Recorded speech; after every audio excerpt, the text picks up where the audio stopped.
The late September sun shimmered against the golden brick walls of Roosevelt Academy, its beams piercing through the tall windows of the school gymnasium like spotlights awaiting a show.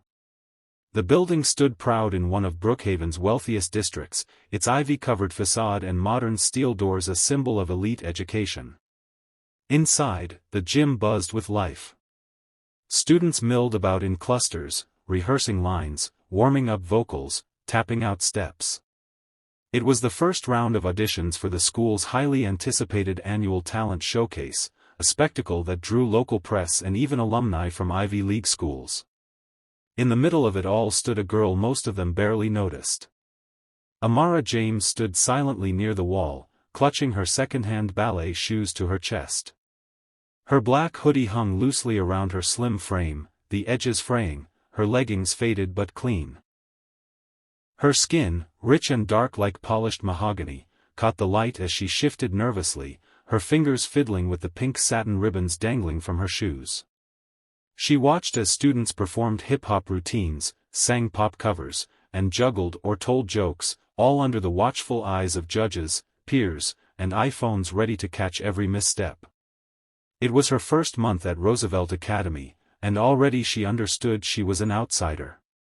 At Roosevelt, where Teslas lined the student parking lot and legacy names whispered through the halls like royalty, Amara was a scholarship kid from the East Side, the other side of Brookhaven. Her mother, a nurse, had sacrificed more than Amara probably even knew to get her there. But while her transcript, GPA, and clean record had earned her a seat, her presence was met with skeptical glances and unspoken judgments. She felt them every time she walked through the hallways. How students looked at her hair when it wasn't flat-ironed, how teachers sometimes raised eyebrows when she raised her hand too often. Amara wasn't just a new student. She was a test of the school's claim of diversity. To many, she was an anomaly, or worse, a mistake. But she wasn't here to make friends. She was here to dance. Ballet wasn't just something Amara did. It was how she survived. From the time she was 5 and saw Misty Copeland perform on a grainy YouTube video at the public library, she'd been obsessed with the art form. She studied pirouettes in bedroom mirrors, attended community dance programs, and practiced for hours with blistered feet and an empty stomach when her mom had to work double shifts. She didn't have the costumes, or the mirrors, or the coaches. But she had passion. And precision. "Excuse me, are you actually performing today?" The voice cut through her thoughts like a blade. Amara turned to see Cassandra White, Roosevelt royalty. Blonde, blue-eyed, and born into the kind of wealth that came with a country club membership and a last name on buildings. Cassandra was flanked by her ever-present sidekicks, Paige and Brielle.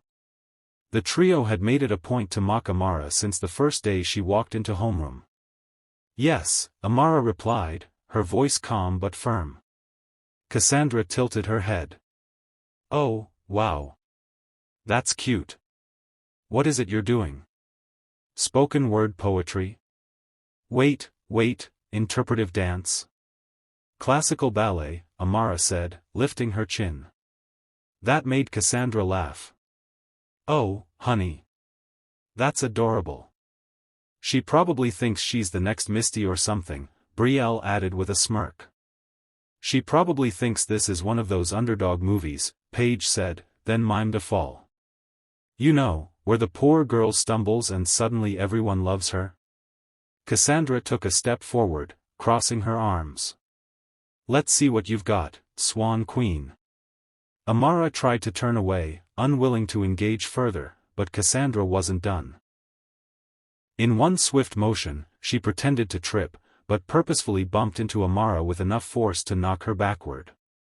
Amara fell hard, her back smacking against the gym floor as her ballet shoes skidded out of her hands. Gasps rose from a few nearby students, followed by low laughter. Cassandra stepped back, feigning innocence. "Oh no," she said, mockingly, "clumsy much?" Amara stared at the ceiling for a long second. The pain in her back pulsed, but not as much as the heat in her chest.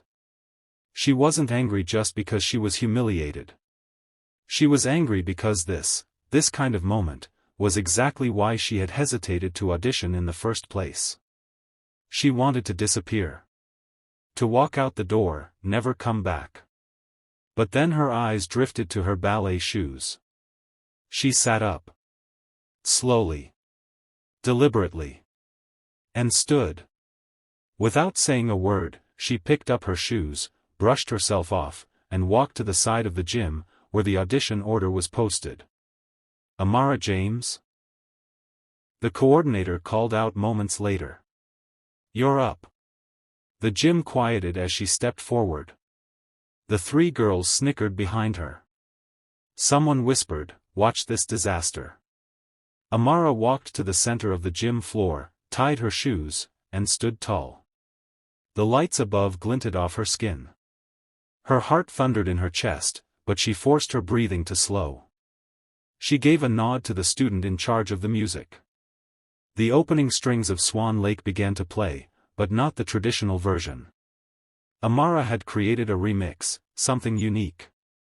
Tchaikovsky's melody flowed like a river, but beneath it pulsed a deep bass line, subtle but powerful. She had spent weeks mixing it herself using free software at the public library. And then she moved. Her arms opened like wings. Her back arched in a perfect camber. She lifted onto point and began to dance, not for the crowd, not for approval, but for herself. Every motion was deliberate, carved with grace and power. She weaved classical ballet with modern freestyle influences, an arabesque blended into a popping shoulder roll, a pirouette transitioned into a gravity-defying floor sweep. It was not the dance of someone seeking applause. It was the dance of someone declaring, "I am here." The gym fell into stunned silence. Phones that had once been raised to capture a train wreck now recorded something transcendent. A girl who had been mocked, shoved to the floor, was now commanding the space like a queen on her stage. Her face remained focused, expressive. She told a story with every step, a story of struggle, of fire, of rising above. By the time she hit her final pose, legs in a deep plie, arms raised like a bird about to take flight, the gym exploded in applause. Not polite claps. Not awkward support. Real applause. Raw and loud and undeniable. Even the teachers stood. Cassandra's jaw hung slightly open. Brielle had stopped recording. Paige muttered, "Holy crap." Then it happened. One student, a senior from the basketball team, stepped forward. And bowed. Then another. Then another. Until half the gym had risen and bowed to her. Not out of pity. Not out of shock. Out of respect. Amara lowered her arms and looked out at the sea of faces. She wasn't invisible anymore. She walked off the floor slowly, ballet shoes still tight around her feet, her head held high. As she reached the edge of the gym, she passed Cassandra, who stood frozen, silent for the first time. Amara didn't stop. She didn't need to. Outside the gym, the air was cooler. Autumn was beginning to whisper its way through the trees. Amara sat on the steps, breathing deeply, her chest still rising and falling from exertion. She felt her knees trembling, but not from fear anymore, from release. The pressure was off. She had given everything she had. A few minutes later, footsteps approached. It was Brielle. She cleared her throat, awkward. "Hey. That was insane. You were, like, floating." Amara looked at her, unsure what to say. Brielle shifted. "I'm not here to be fake. What Cassandra did, that wasn't cool. I wanted to say sorry. You really earned that spotlight." Amara blinked. "Thanks," she said simply. Brielle hesitated. "Do you teach people? Like, dance?" Amara tilted her head, surprised. "Why?" "I dunno," Brielle said, biting her lip. "Maybe I want to learn to move like that." Amara gave a small smile. Maybe you should start by learning how to fall and get back up. Brielle laughed softly. Fair enough. That night, Amara walked home with her mother, her duffel bag slung over one shoulder. The stars peeked through the twilight sky, and the moon hung like a spotlight over their quiet neighborhood. Her mother, a tall woman with tired eyes but a strong gait, glanced sideways. So? How was it? Amara shrugged. They knocked me down, she said. Her mother's eyes sharpened. What? It's okay, Amara said, her lips curving into a quiet smile.